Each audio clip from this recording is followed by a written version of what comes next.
Welcome to the Cross the Line podcast. My name is Carlos Smith, and today's episode is sponsored by Big Ben's Desserts and KB's Car Care in Jonesville, South Carolina. Today we got a special guest with us, a very special guest today.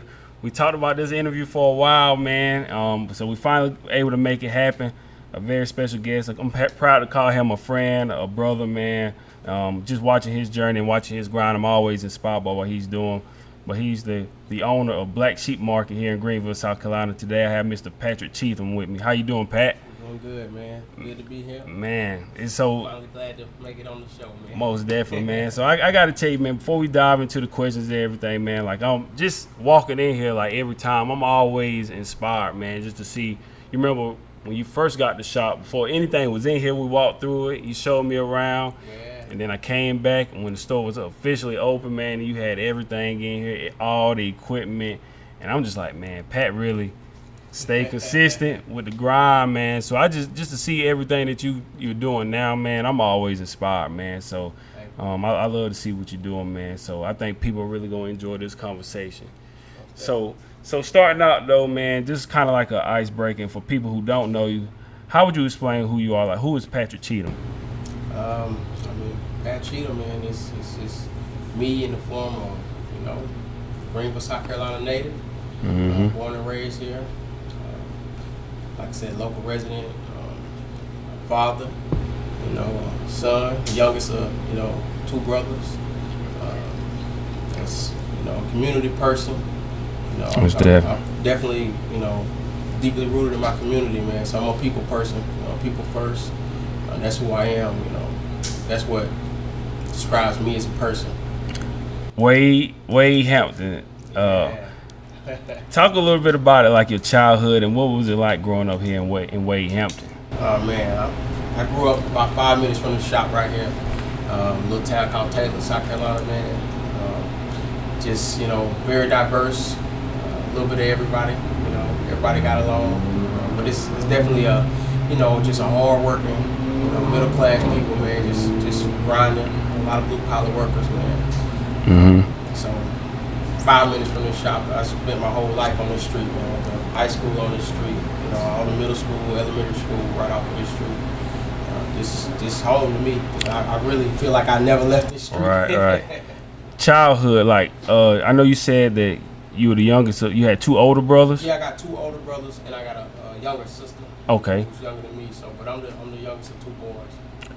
What was it like growing up, being the youngest boy, two older brothers? What was your childhood like, and what kind of things were you kind of interested in when you were growing up? Growing up, really, having two older brothers, I just wanted to be like my brothers, really. So whatever they was into, whether it was sports, definitely a lot of football. So I tried to follow their footsteps. I wanted to go wherever they was going, do whatever they was doing, but particularly in sports. I followed them around all the time. Both my brothers played sports. That's what I wanted to do from being little. My dad kept us in sports. Right. That's what we did. Yeah, I was kind of the same way with my brother. He was really like the athlete, man. But I always kind of like, similar to you, like whatever my brother did, that's why I did it. I was always exactly. And it's kind of like a blessing in disguise, because as the older brothers, man, you get to learn from their mistakes and learn what to do, what not to do. And so my brother played football, I played football, he played basketball, I played basketball, and then he went on to play college football at Newberry. But I just got a chance, sit back and learn from him, and he always took me under his wing. Even when he went out somewhere, he let me tag along with him and his friends, so he kind of still like showed me the ropes. So it's like the blessing in disguise, being like the younger brother and just getting to see what your bigger brothers were doing. Family-wise, did you come from a family of entrepreneurs, or? Yeah, most definitely, man. My dad, he instilled that in us young. My dad used to own a delivery business. Okay. On-time delivery. And I remember just, being young, him taking us to his, office and watching him go from one van, two vans, three vans, and that's what he did. He was into delivery and logistics, man. So he used to let me and my brothers come and hang around with him. We'd go on trips out of town with him when he was making deliveries.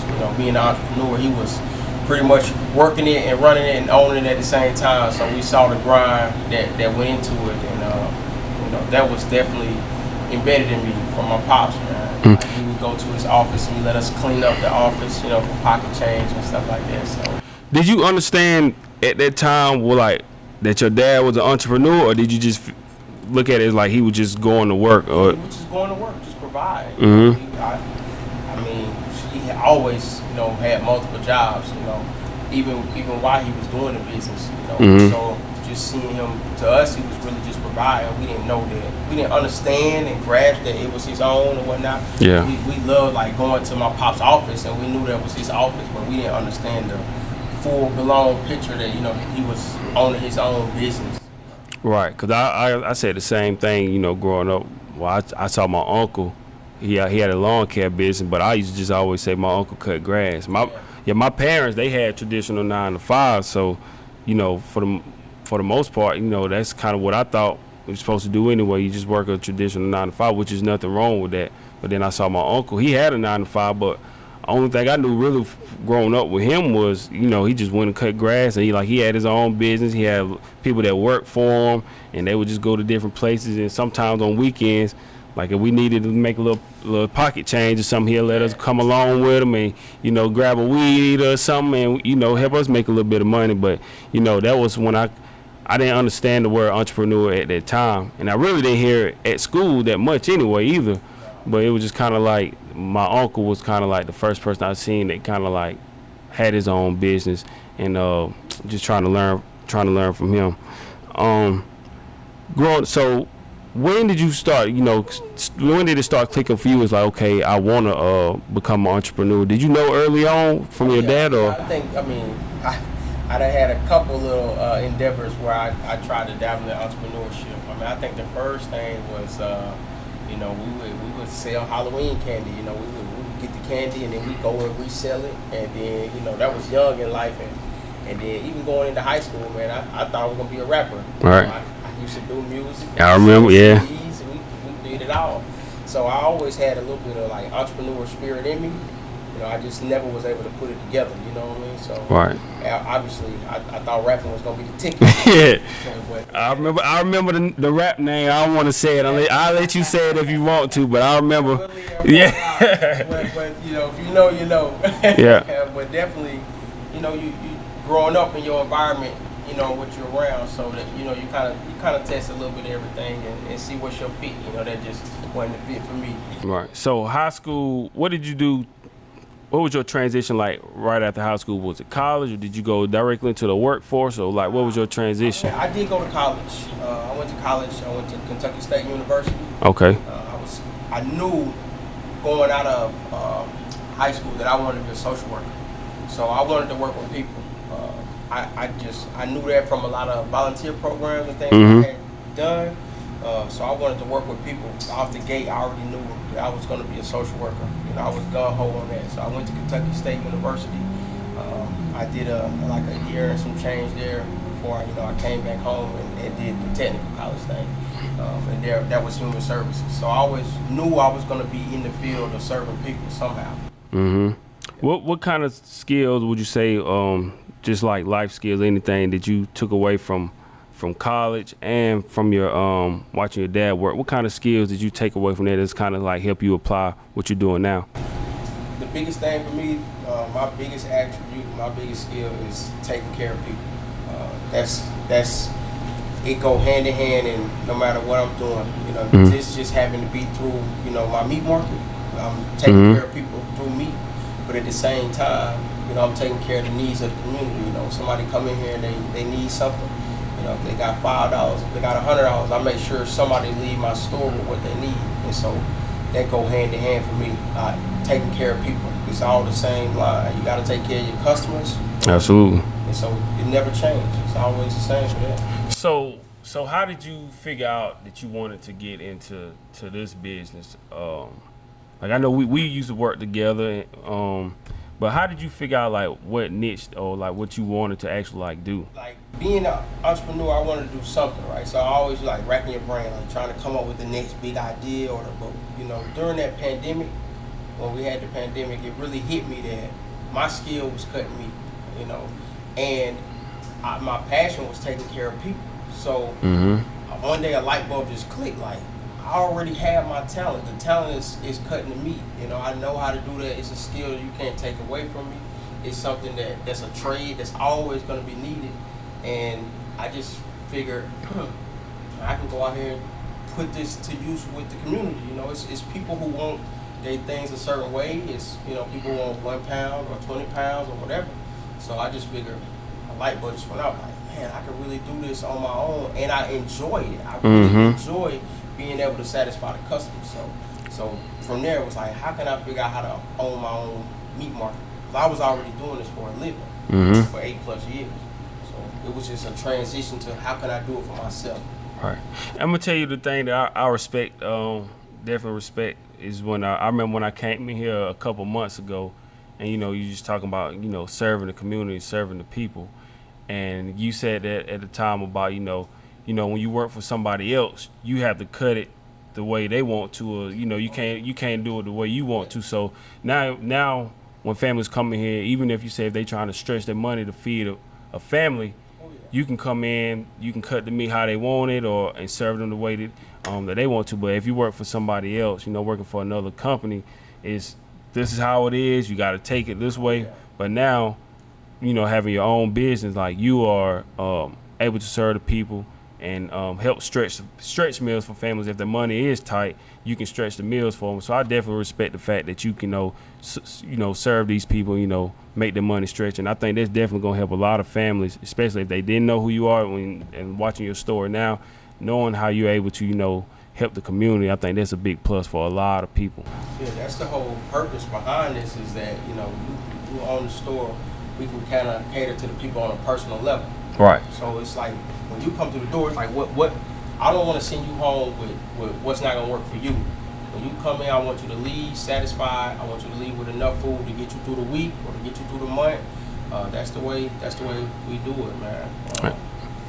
And the customers, they love it. You know, they love that they always can walk in here and leave with something to they got food on the table. Absolutely. So you talk about like right around the pandemic is when you were making that transition. Was it scary, you know, thinking, you know, with everything shutting down, food shortages, like what made it in your mind say, you know what, even though the time may not be perfect right now, I'm gonna still go ahead and, you know, just take a chance? The pandemic really solidified the fact that we needed this, because I saw even the biggest stores run out of meat, right? Even the big box stores, you know, you couldn't go in there and get anything, right? So it just showed me that we need something on a smaller scale where maybe everyone, you know, don't rush at once. You know, you might be that small mom and pop shop that everybody don't think about, but you can still pop in there and get what you need real quick and get in and out and go about your day. They might not carry everything, but they gonna have some of your basic needs.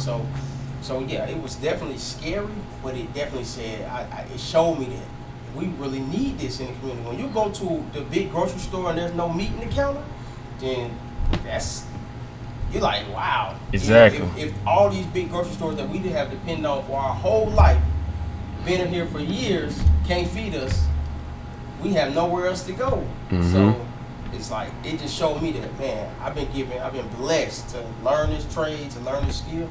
Like, let me go take it to my community. Let me go take it back to my people, you know, on my block where they have a place to go. And they gonna remember that it's like, you know, when these shortages and, you know, hey, I found this other spot we can go to, and then they gonna tell other people. So if something like that, hopefully it never happens again, but I mean, it's still some shortages on certain things, but if that does happen, they know they can come here and you're gonna take care of them. So that's definitely a big plus. So when that moment finally came, what solidified, you know, for you to just finally take that leap of faith? Because I remember it was crazy, because I remember one day early in the morning you came to me and you said, hey man, what's the one thing that the common denominator you see in all entrepreneurs? And I told you, like, everybody always told me it's never a perfect time. Like they always say, you know, they just step out on faith and just whatever it is that they want to do, they just do it. They say it's never a perfect time. And then I think it might have been Calvin. Calvin might have came to him. He's like, man, you heard about Pat? I think it's probably like 2 weeks later. I was like, nah, what happened? He said, man, he put in his 2 weeks notice. And then when I talked to you, like, yeah, man, you about to go ahead and head on out. But like, talk about, you know, solidifying that move and just finally taking that leap of faith? I mean, like you said, it's no perfect time. Like you can wait and wait and wait and wait, and it's never gonna be perfect. Like so, for me, I had to get the courage up, and I just had to go for it. Like I just jumped out there. Like time is now. You ain't getting no younger. People dying every day, especially in the pandemic. That's a fact. People was dying every day. And think about how many of those people went to the graveyard like, I'm gonna do something. But like we was living in a time where you get sick and 2 weeks later you ain't here. You gone, yeah. So I was like, I'm just gonna do it. And the thing about me is I know I'm a worker. Like I'm gonna work. So I might leave my job, but that don't mean I'm get to go chill, put my feet up. No, I gotta go to work even harder than even more working, on the job. So I was ready for that. I was ready to go put that time in. So I just had to do what had to be done. I really felt like I was doing what needed to be done, and that was going out here for the community. I'm gonna I gotta tie your wife into it now. Dana, she started her business. I think she started before you, right? Yeah, she opened before me. Did that kind of like help push you out there even more too? Helping her with her business and getting her on the ground and up and running. I say all the time, that's my first true love, right? The way we opened that bakery up, especially during the pandemic, that's when restaurants were shutting down. Yeah. We couldn't even go to restaurants, and we were right there on the back end of that, and it just made me hungry, like to see and to watch her grind that business up and put it into a manifestation. It really made me hungry and say like, man, I want to do that too. And watching her is an inspiration. To see how she do it, it definitely was an inspiration for me. And so I'm like, well, I can't just talk her up about it. I gotta be about it too. So I jumped out here too, and that's how we did. Yeah. Did she have that?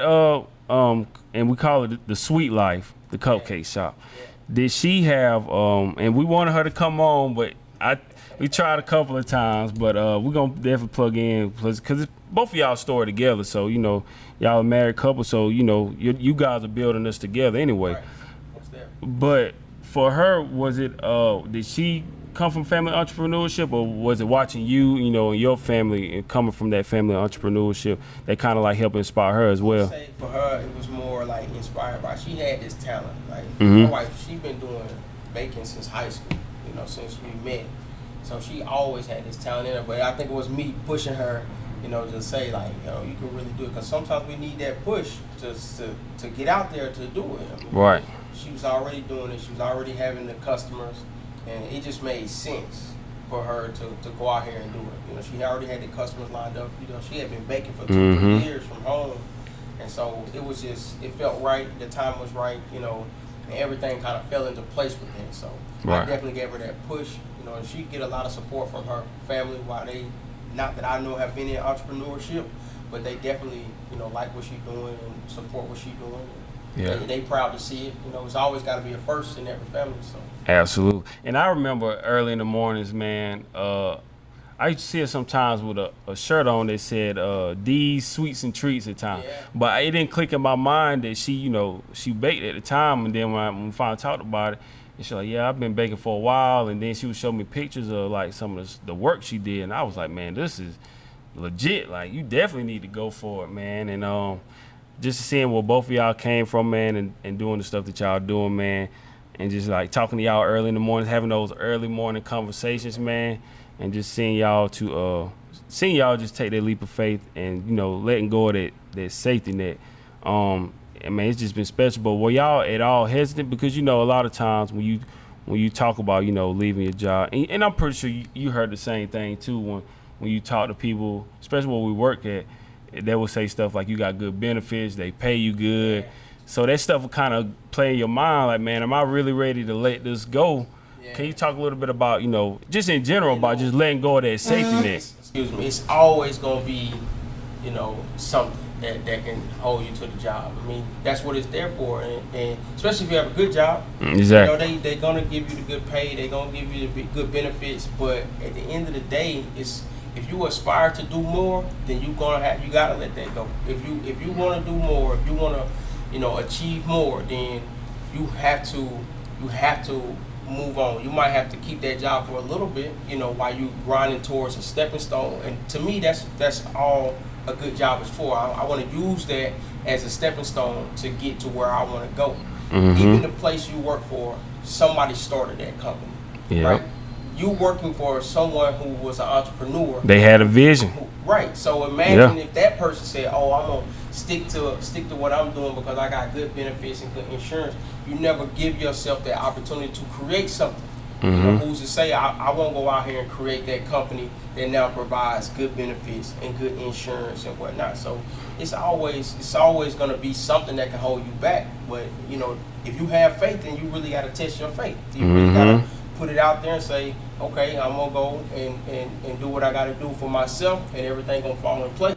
Most definitely. I think, you know, probably entrepreneurship is the closest, the biggest thing that's really gonna test your faith because man, it's like you said, that safety net is gone, and like you're back against the wall, and like that's when everything is really on you. It's like when you go clock in, you know, as long as you there, you show up on time and do what you're supposed to do, you're gonna get a paycheck. But then when it's on you, it's like, man, it's the grind. It put the pressure on you. But you got to know who you are as a person. You know, if you're not that person that can go out here and work and go after it and go get it, then it may not be for you. It's not for everybody. Yeah, that's true. Or if you're not that person that's willing to, you know, maybe work a part-time job until you can get a steady paycheck from your business, then maybe it's not for you. You know, everybody wants the title. It's like, do you really want to put in the work to get there? You know. Exactly. So, and it's a full-time grind, man. It's a lot of work. Like, people might look at you and see, man, Pat got all this, but they don't know everything you had to go through. Man, I gave up a lot, and people who know me personally, they know. You know, they know what I gave up. You know, so it's definitely you got to be willing to put that work in. But for me, it's like I know what's on the other side of this is work. You know? And I don't really know anybody, you know, even all the entrepreneurs. It's like you can't. I remember Ben used to always tell me, say, you can't be normal and great at the same time. And it's like, I don't really know how you can, you know, do both for so long, like forever. It's like at some point in time, it's like they start clashing. It's like, man, eventually you got to break away. Like every entrepreneur that I hear them say that all the time. It's like, man, so at some point you just got to, you know, just take the leap of faith, bet on yourself, and just let go, because you don't know what's gonna be on the other side unless you finally let go and just go all in on it, man. But it's something I still battle with. It's scary, but I know at the same time it's like, man, you can get in your own head, but you cannot let those things hold you back from going. Especially if it's something that you know that you're really passionate about. But it's like watching the people you're around and watching stuff that you feed yourself, because man, if you don't, man, this stuff you can get in your own head, and then you never know like what you missing out when you don't take a chance. Okay. But I want to ask you about the name Black Sheep Market. Like, how did you come up with the name, and what's the meaning behind it? So the name, I mean, it's a play on a lot of things. You know, I used to, you know, pride myself on kind of going my own way. You know, I even while working for a company, you know, I'm gonna do it the way I always seen it needed to be done, or how it was, you know, to take care of, you know, my people. You know, so it's like, well, some people would go with the crowd, I'm gonna go against it, and I'm gonna do, you know, the opposite. And it's definitely got to play on the fact that, you know, I raised farm animals. You know, my first farm animals was Barbados black belly sheep. And so my kids, when we was playing around with the name, brainstorming and whatnot, you know, they kind of came up with the name Black Sheep. And so we took it and we ran with it. And so we ran with the logo. My kids, you may not know this, but a lot of people know that I'm a big fan of the Piggly Wiggly. I've always been a fan of the Piggly Wiggly because the way they go into the communities and they go into the neighborhoods where nobody else will go. Right? That's true. They put the stores where nobody else will go. Maybe the big high-end box stores won't go there, but the Piggly Wiggly, they're going to show up and take care of the community. So for me, it was like, man, I would love to have, a strong brand. You know, when you hear the name Black Sheep, it's like, wow, what is that? Well, you don't know what it is. I had people tell me they thought it was a tattoo shop. Oh, yeah. They don't know what it is, you know, until you come in and you see what we're about and you see, you know, how we take care of our people and how we provide. And you say, wow, you know, that's it's different. It's like no other, man. It's not many places where you can go in and they know you by name. They know what you need. They know what you want. So it's completely different. So that's how we rock with the name. Black Sheep Market. You know, I never even thought about it until you said it about, you know, like Piggly Wiggly. You know, they go to like these smaller communities, and like you never even think about it, and it's like you really don't even see a lot of them now. No. It's like we used to have ones years ago down in Union, and then well, my daughter's grandmother stays at down in the lower state in Charleston. They got one down there, but it's like, man, like you said, it's like a very small community where they are, and it's like it's really hard to find them. So is that kind of something like you plan on doing, like going to like more like smaller communities, like you, I guess because of where you're from, like you want to cater more to those smaller communities? We want to be, when you think of Black Sheep Market, I want you to think of the convenient meat market, right? So we want to be able to take these stores, and this is the hub, right? But we want to be able to go into any community. We can go into any urban city, any food desert, and we can put a small meat market, and we can train a skilled meat cutter and have them in that shop so they can serve the basic needs of the community. Mm-hmm. And that's how I look at it. We may not have 20, 30 different of the same item on the shelf, but we have your basic needs.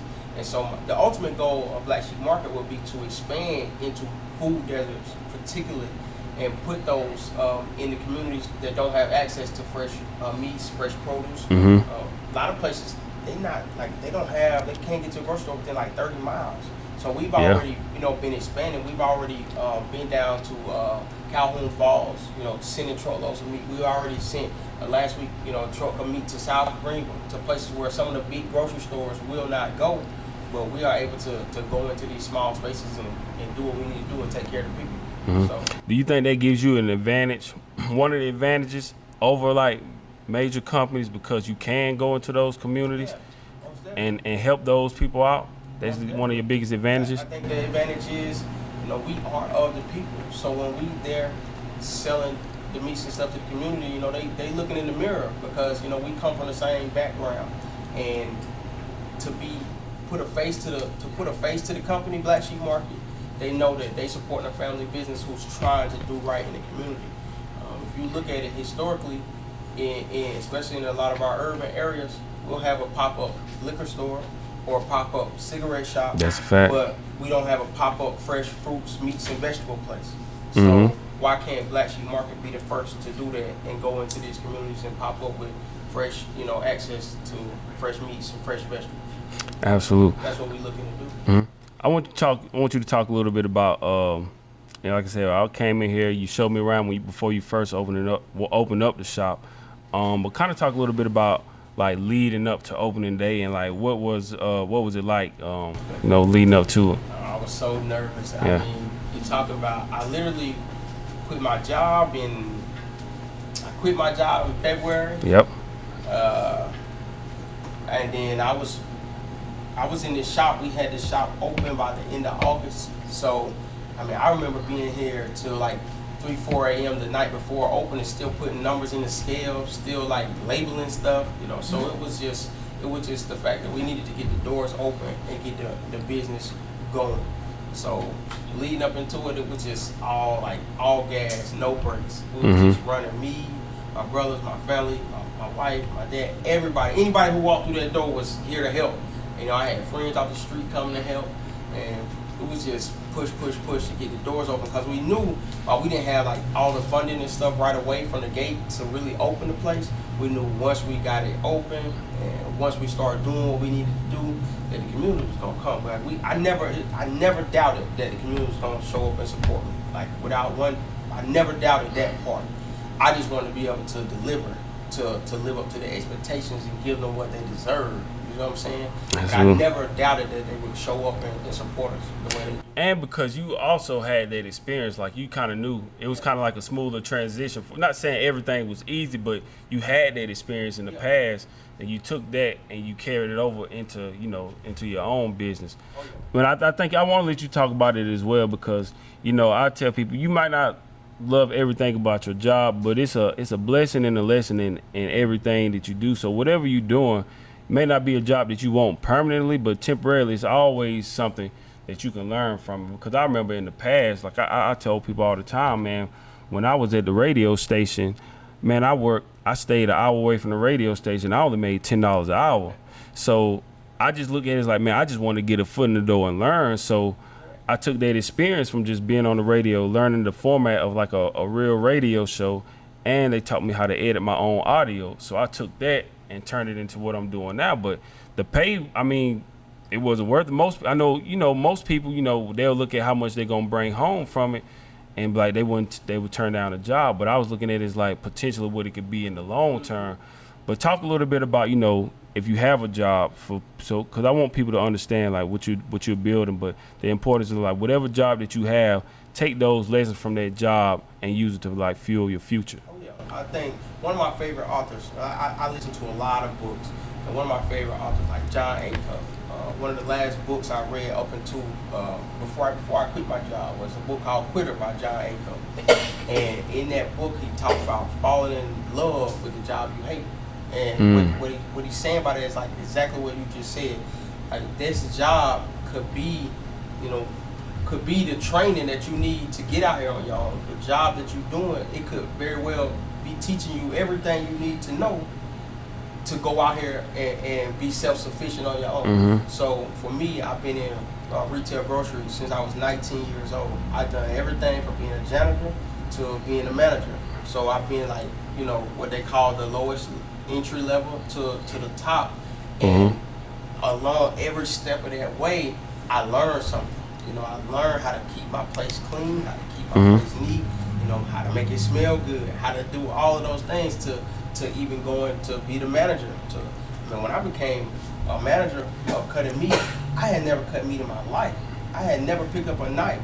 So I had to learn all of those things, and I was fortunate to be on a good job to learn those things. So it's good when you can look at your job and learn from it and take those things that you are learning, those skills, and then apply it to yourself. There's nothing wrong with taking those skills that you learn and applying it to yourself in your everyday life. It's schooling. We're getting paid.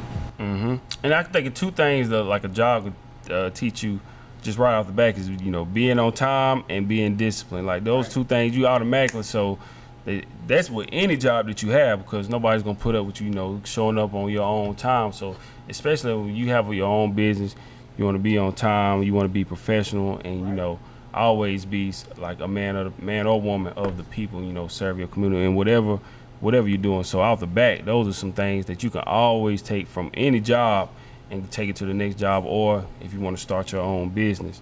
Have you ever had moments, and I know everything probably wasn't great when you first opened up, but did you ever have moments, or do you have moments where you're not gonna quit what you're doing, you love what you do, but do you ever have times where you still have questions like, dang man, is this, am I really doing it? Like this is harder than I thought it would. Do you ever have those kind of questions? It's always a little, harder than you thought it would. Because me, like I'm the type of person like I'll leap then look. That's just always me as a person. Like I'm like, oh, I'm gonna go do this, and this, and my wife she'd be like, how? And I'm like, I don't know how, but I think I can do it, So, man, I remember days sitting in here, and I might have 2 customers a day, and I'm talking like I might be open 8 hours, and I'm definitely thinking like, man, what did I do? Yeah. Like I just left my good job, to sit in here and sell 2 packs of hamburgers, and you like, whew. But if it's something that you really believe in, then you got to give it time. You got to give it time to manifest. It don't happen overnight. Right. You got to put the time in. You got to put the work in, because we all guilty of looking at an entrepreneur or somebody and see the end result, but we never really know the journey that they took for them to get there. Whether they were sleeping in their car or whether they was eating ramen noodles the whole time until it really came into fruition. So for me, I definitely had those days. I definitely, even today, you still have those moments where it's like, man, like, wow, it's tough. It's tough. It's tough. But at the same time, if you really working towards something, you got to stick it out. You got to give it that time to manifest. I think as for every entrepreneur, just understanding, especially for me, what helps me get through a lot of stuff that I battle with in my own head is like understanding that everything that you're doing is bigger than you, bigger than the individual. It's like, man, because you serving people and you don't know who your journey is inspiring, man. Like, you never know. Like, I have times when people reach out to me and tell me, people I don't even know tell me like, that I've inspired them to do something. Or even with my book, people buy my book that I don't even know, but it's just like going through those things. It's like, man, you know, I have moments where I'm down, but at the same time, when you see how you can impact somebody else's journey and help them get through whatever they're going through, because a lot of times most people won't tell you, especially looking at social media, like everybody just winning or living their best life. But deep down, a lot of people are going through things, man, and just understanding like your journey and the stuff that you're going through can help somebody else get through what they're going through, man. Just understanding it's a bigger purpose in life.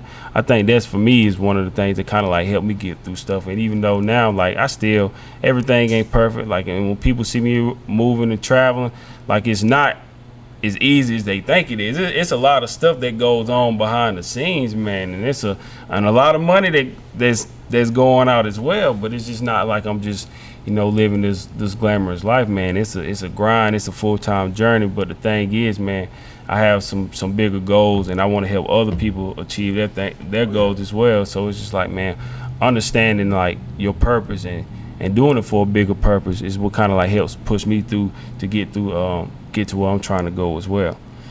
But I want to, man, you had a picture that I wanted to ask you about, and something I definitely could relate to as well. Like, I think it might have been opening day, but it's one of the pictures. Well, man, just about, you know, just getting emotional. I think you were hugging your mom, I believe, or your grandma. Yeah, my grandmother. Yeah. And talk about that moment too, man, because I could definitely relate to, you know, having that emotional moment. I think about, man, I get teary-eyed. I think about it because it's like, if you think, man, you know, my grandmother, you know, she grew up in the 60s. You know what I mean? So, obviously, we know what that time was. We know what that time was like, you know, especially for African Americans here. So, to see, like, my grandmother walk through the doors of my own grocery store, meat market, you know, and be my first customer, you know, when she come from a day, you know, where she couldn't go to every store. She, you know, wasn't accepted in any store.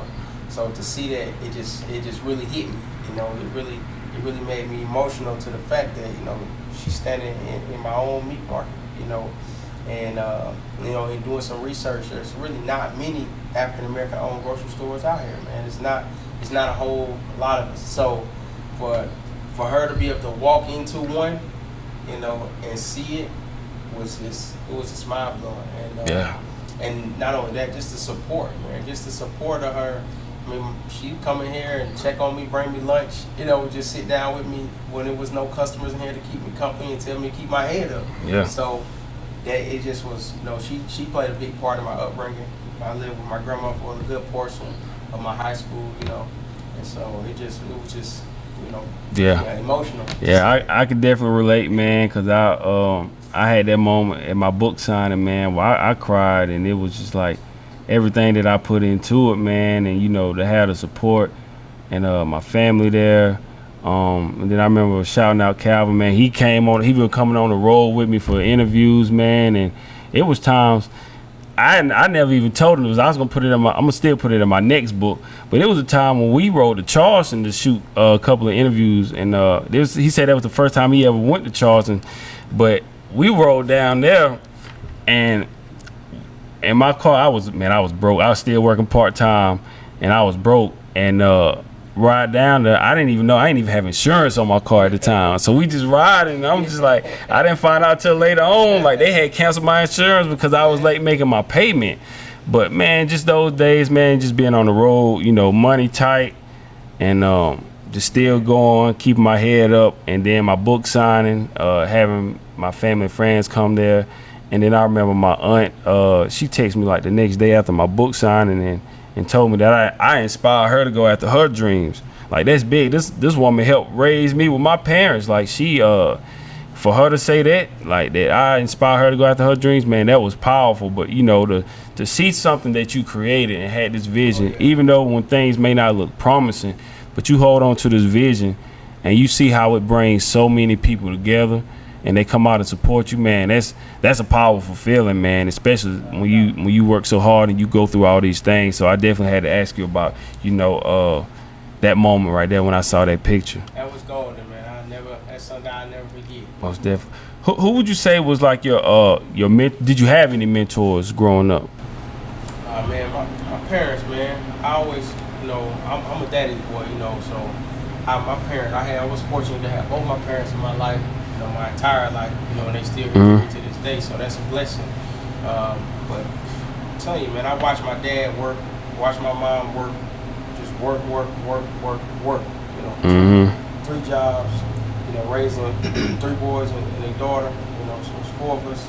It was always, my dad was always, you know, on us to do the right thing and be good people. You know, just be good people in the world, man. And so I always looked up to them. You know, my parents, they, like, it's never a surprise to me that I do what I do as far as, like, serving the people, because I watched my parents do this my whole life. From my dad, like, coaching, he would bring, you know, kids to the house, make sure they had equipment, make sure they had cleats, make sure they had a ride to the game, make sure they had snacks after the game. So my mom, she was always donating something. Like, you wasn't allowed to throw no old clothes away in my house. Like, if them clothes got too small, my mama knew somebody that she was gonna give them to. You know, so like there's no like shock. You know, I'm doing what I'm doing because as they raised me, they just showed us to be good people and take care of people. So that just, you know, they always been there for me in that regards, and I just always looked up to them in that regard. So it just manifested in me now. Right. Your siblings, are they entrepreneurs? I think you say you got a brother that has a video game business. Both my younger sister, she does a mobile nail unit, and then my older brother, he has a video game lounge and mobile video gaming, and so that's kind of what they into. You know, that kind of rubbed off on them as well. I was gonna say, I feel like, man, to me, I feel like that kind of, not saying that you necessarily go that route, but I think that helps tremendously as far as, like, if you see your parents being entrepreneurs and running their own business, I kind of feel like it's kind of like ingrained to you in a sense that you, okay, my parents did it, so now if they can do it, then I think I can. But if you don't grow up seeing it, then it's like you gonna kind of lean more towards the other way. Not saying it's impossible, but I think if you kind of grow up in that environment and seeing somebody that looks like you, especially like your close blood and your family, have that run their own business, I think that helps have a huge advantage, you know, on in your journey. I agree with that, because you get to see them and see the day ins and day outs of it. Like, I hope, you know, my kids, you know, my 2 daughters see me and my wife doing it. And I hope it helps them make a decision to, like, hey, I would really love to own my own business, or my mom and dad crazy, they work a whole lot of hours, I don't want to do that, you know. So either way it go, they get to see it, and I think that's important to have, you know, so they can see another aspect besides, you know, working a traditional 9 to 5. Well, like you said, one of the biggest things though is you're probably gonna work more than what you actually would on a traditional 9 to 5, like, because at the end of the day, it's yours. So I mean, which is it's a rewarding feeling, but that's just like the work is just getting started when it's your own business. Then you got to really put in the work to get it to where you want to be. It don't stop, but, you know, that's the nature of it. If you want to be an owner, you got to be an owner. Right, and you got to put in even if you do work a 9 to 5, you still have to match that same intensity when you get off to build what you want to build, man. And you got to understand that it's like a full-time grind. We got a few more questions and we'll get ready to wrap it up. You know, you talk about putting those hours in and a lot of the things you had to go through. What was one of the sacrifices, if not the biggest sacrifice, you feel like you had to make, you know, on your journey? I feel like the bigger sacrifice that, you know, the thing that takes the biggest sacrifice is putting in the time and, you know, praying for the big reward on the back end. Right, because even when you being an entrepreneur, like, your kids don't care if you missed the soccer game, you know, or this and that, because you being an entrepreneur, they just want you to be there. You know, they want you to be mom. They want you to be time. There. Yep. So that is, I would say, for any entrepreneur, or especially for myself, that's the hardest part about being an entrepreneur, is finding that balance. Right. You still got to be a full-time parent as well, because, you know, kids, they might love your business, but they still want you at the school play. You know, so that is probably the biggest sacrifice, knowing that you may not make it to everything, or knowing that you may not make it to every event and do this. But when you really sit down and look at it, it's just, you know, you have a 9 to 5, you still gotta ask off. You still gotta make sure you can get the time off in time, or worry about if somebody else is off. So it definitely just plays with your mind a little bit more, being is that it's your own business, because you 100% responsible for it, and so you got to be there no matter what. But when you really break it down, you still got to ask off from the job or whatever. So I would say that's been the biggest challenge, or the biggest thing that I've had to adapt to, is not being there all the time, or maybe having to miss one or miss two, and you just you make it what you can, and you still be the best parent you can be, and you just praying for a reward on the back end to where you can take care of your family, with what you have set out to accomplish. Mm-hmm. Yeah, I think that's, for me, that's the biggest challenge, because I at this point I like to ask entrepreneurs about balance, but I don't really know if you can really balance, because it's just like, I mean, it's gonna be like it's like a give and take. Like it's gonna be some things you can make, like you said, some things that you're gonna have to miss. Like you said, the kids, they don't really understand it when they're young like that all the time. But like you said, they just want to see mommy and dad. That's all they want to see at the end of the day. Like the business, yeah, it's cool, and we like what we can get, but at the same time, for the most part, they just want your time. Yeah. Like at the end of the day, and so that's one of the toughest things for real, really, because like I said, I'm getting ready to. I'm back on the road this weekend, and it's just like, man, I'm missing some more time, but I just like understand, like, for the bigger picture. And like I was talking to my son about, you want this big house, and I said, you want your room upstairs or downstairs? So like I talk about these things, but I understand, I got to go out and got to make it happen, man. So just hearing those things and asking about a big room and staying upstairs, man. So it's kind of like extra motivation, but at the same time, it may be times where I may miss a practice or here or there. But for the bigger reward, man, for me, I think it's one of those things where you have to ask yourself, are you willing to make that sacrifice to to get what you want in life? In your family, having an understanding, at least to some degree, helps, right? Mm-hmm. So having like being on that somewhat page where like you gotta know, it's just some things like you gotta draw the line. Like there's no way I can miss this. Right. So you just gotta draw the line some places, and you gotta know where you can pull and push, and where some things like there's just no chance. I gotta, and that's a good part about being an entrepreneur though, is that you can somewhat have some control of that. Mm-hmm. to a certain extent.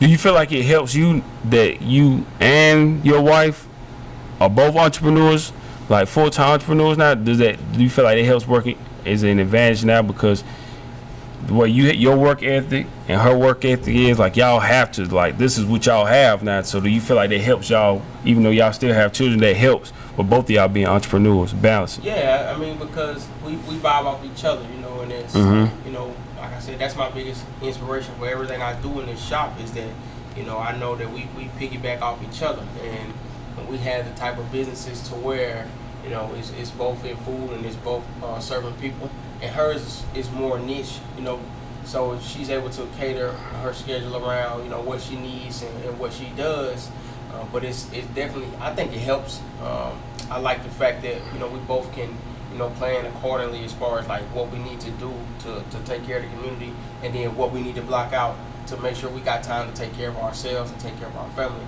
Mm-hmm. So to me, it's beneficial for both of us, doing it that way.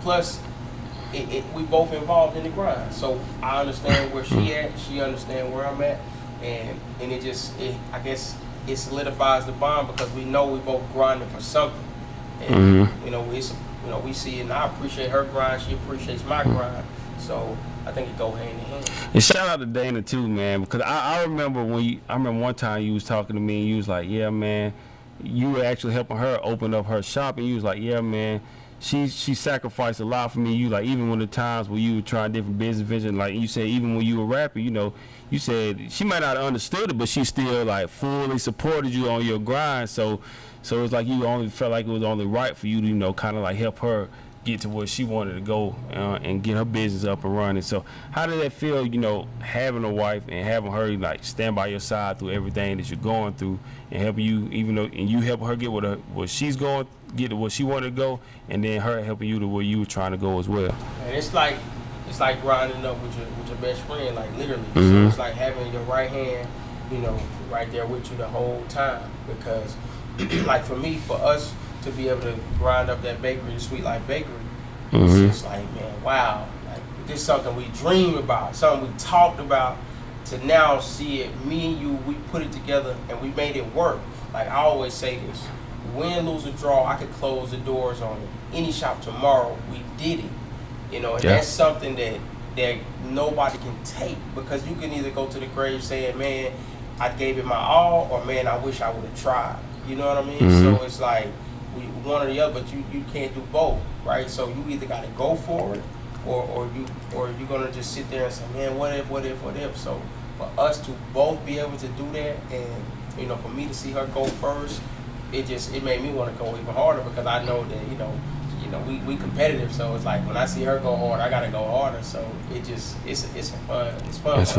And then you guys are doing it like at home, like born and raised. Like it's always like a full circle thing. It's like you guys were able to you started your business, but one thing to start one, but then at home, was that something intentional, or was it just like building something at home? Most definitely intentional, man. We put these shops right over here because this is where we're from. Little did I know, like me and my wife, even before I knew it, we grew up only 5 minutes from each other, and I didn't even know that. We ended up meeting in high school at Wade Hampton, but like it's like we've been in this area the whole time, so it works in our favor because we get the most hometown support. I got family here, she got family here, all our friends are here, and so it's a blessing to be right here and to get the support right here and not have to go to a whole nother city or a whole nother state to do it. Mm-hmm. We do it right here. We feel very comfortable where we at, and it's like we giving back to the community. Like we just brought everything we learned and all our talents that we had, and we just poured in the community in hopes that we can bless somebody with it. Absolutely. Talk about serving communities. I saw the picture you posted a couple of days ago. You were saying something about along the lines of you never even imagined that you would be you serving all these different communities, like you would send meat to all these other places. Talk a little bit about the meaning behind just serving these different communities. It's something that like I didn't envision. I thought that I would just have this little shop. Sit in here, cut a piece of meat here, there, and but they always say like when God have a different plan for you, then and I'll never forget, my old pastor walked in here one day after I had closed up shop. This was maybe 2-3 weeks into me opening, and when he walked in, he hello, we spoke, and then he said, what, excuse me, I gotta pray. And when he prayed, he just spoke and he talked about his vision of me supplying communities with meat who don't have anything and sending meat to different towns, and here we are, 1 year later, thank goodness for my pops who saw that same vision and invested in the refrigerated truck. So now we can, take the meat to the community, whereas I didn't even see that vision. So that's why it's important to have people around you who believe in you, because they may see something in a manner that you didn't even see. 100%. And so that's bigger than I had, even imagined. So now, we cutting meat and sending it to other communities where they don't have grocery stores, and that's just, it still blows my mind. And that's a major blessing, man. And not telling anybody what to believe in, but I know we always say God has a bigger vision, a bigger plan for you than you can ever even dream of. Like whatever we have mapped out in our own heads, like it's gonna be something even bigger, like something you couldn't even imagine. Like you were saying, like man, you just thought you were gonna have your shop and serve your community. But now you're branching out and serving so many different people, man. And that's one thing about it. They're gonna always remember that and remember your business. So when it's a time of need, these people gonna come back, and then they're gonna come back and always, fully support you, man. But that's definitely a blessing, man, to see the stuff that you're doing, man. And now I said, when I just watching your journey, man, I always appreciate it, man. And like I said, when you serve other people, man, they're gonna always help you get to where you need to go. And it's not always, it might not always be in terms of money, but whatever they can do to support you, they're gonna help you to get to where you trying to go, because you helping them and you returning a favor. So man, just doing what you're doing is a big blessing. How do you feel overall, like that you've grown as a man, just as a person overall, just since you started your business and like you on your own entrepreneurial journey? How do you feel like you've grown? I feel like I definitely have strengthened my faith. You know, definitely strengthen a lot of relationships. You know, having to lean on family, lean on my wife. You know, strengthen that bond, because when you start a business, you don't know. You know, as an entrepreneur, you put your big idea out into this world, and you don't know if how that idea is gonna be received, if people are gonna love it or if they're gonna hate it. So, you know, for me, it just like it makes you a real humble person to be able to put an idea out there, and people say, man, you know, that guy has something there, or, you know, we're gonna fully support that, and to go with it. You know, they say, you know, most businesses, you know, don't succeed past, you know, after the first 5 years. You know, so you don't know, business can change overnight, but we definitely feel like where we at right now, you know, we feel good about where we're going. We've definitely, you know, tested the faith heavily, but we're still here. You know, 1 year later, we just made our 1 year anniversary, and we're still here. So that year went by fast too, man. So fast. I mean, so fast. And we learned so much, and it just gets you prepared. Like, what can I do better for the next one? Because you never want to stop. You know, trying to be better and doing more. So, man, it made me, when you talk about, you know, growing as a person and testing your faith, it made me think about, man, I was talking to Paulo today, and he was telling me about he got a cousin down in Florida, and I think, or it might be wrong, but he might have a roofing company, or I forgot what kind of company he had, and he was saying, man, his cousin started his own business, and it was crazy because he said they were just about to lose everything, the house, everything they had, because his cousin started his own business. He said right when things like it was over with, he said something just happened and business just turned around, and he said his cousin making a killing now. But it's just like, man, he just had to hold on, just because when you think it's over with, man, things can just turn around. And I was like, man, that was crazy when you talk about, you know, leaning on that faith, because at times, like, that's all you gonna have, man, with your family and your faith. You might not have $1 in your pocket, but you better have some faith. Most definitely. That's the only thing that'll get you through. Oh, absolutely. A few more questions. What would you say is like the best advice that you received?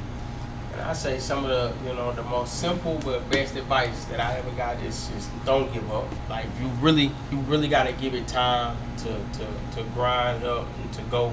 If you have, you know, if you got that gumption to put it out here, give it that time and that effort to grow it. Plenty days I sat in here like, man, I don't know, you know, if this gonna work. I had like 2 customers all day. I might sell 5 pounds of ground beef for the whole day. And so it's just like, I had people come through that door, and I think some of them could sense it. Like, they could sense the tenseness. They could just sense that I was down. And I mean, I couldn't tell you how many people came through that door, and before they left, they're like, let me pray for you, or keep your head up, or hey, I don't care how many customers you had today, you keep your head up and you smile.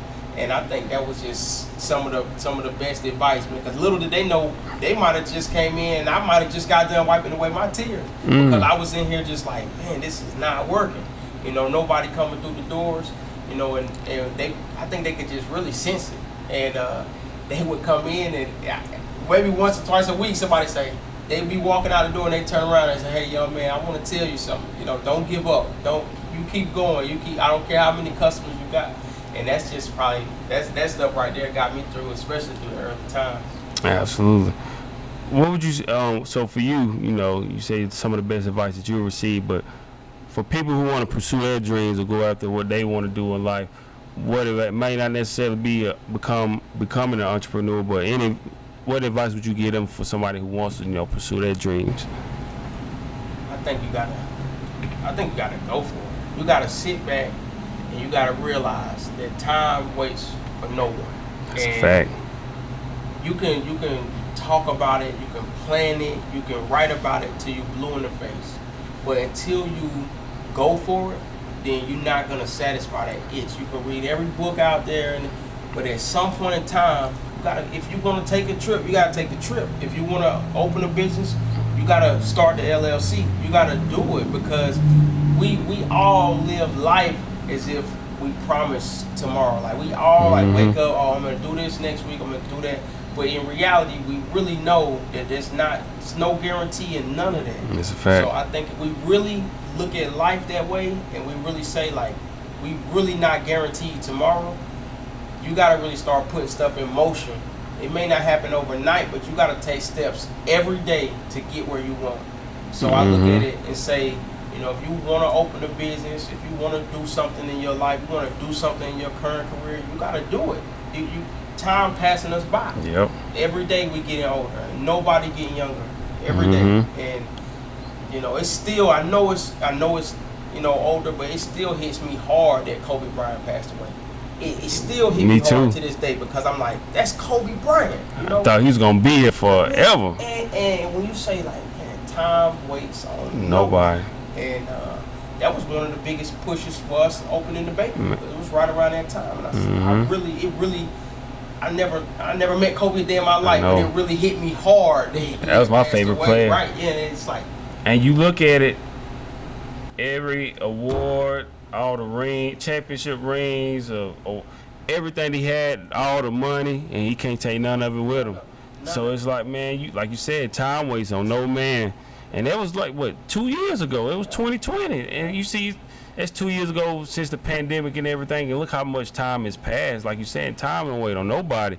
And we're getting ready to be in September now. So it's like man, when you say it, that's a fact. Like, time waits on nobody. Whatever you want to do, you got to get after it, man. Because the longer you say you're going to do it the next day or the next week or whatever, man, you just losing time. And, like, we ain't promised nothing, man. So you definitely got to get after it. So for you, as we get ready to wrap this interview up, like, what are some goals, some other goals or some things that you can share that you want to accomplish, like, as far as with the Black Sheep Market? One of the biggest goals with the Black Sheep Market is to expand. Like, we want to expand and we want to be in those communities. Like I said, the same way they can put the liquor stores up, the same way they put the cigarette shops up, we feel like that we can put small meat markets in urban cities, especially our food deserts, especially the places that don't have grocery stores within 30 miles. We can come in on a small scale. I'm talking, this shop is only 2,000 square feet. So we can come in on a small scale and be able to, put a shop and put a place where people in that community can get their basic needs met. And that is the overall, the big picture.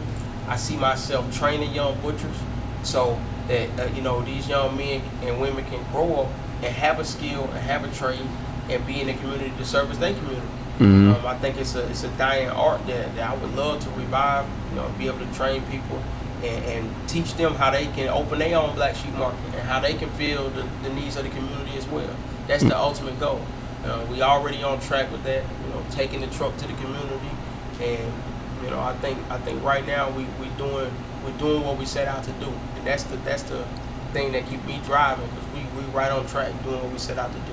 Absolutely. My last and final question that I ask everybody: this is the Cross the Line Podcast Self-Investment Tour. So my final question is, what does self-investment mean to you? You gotta bet on yourself.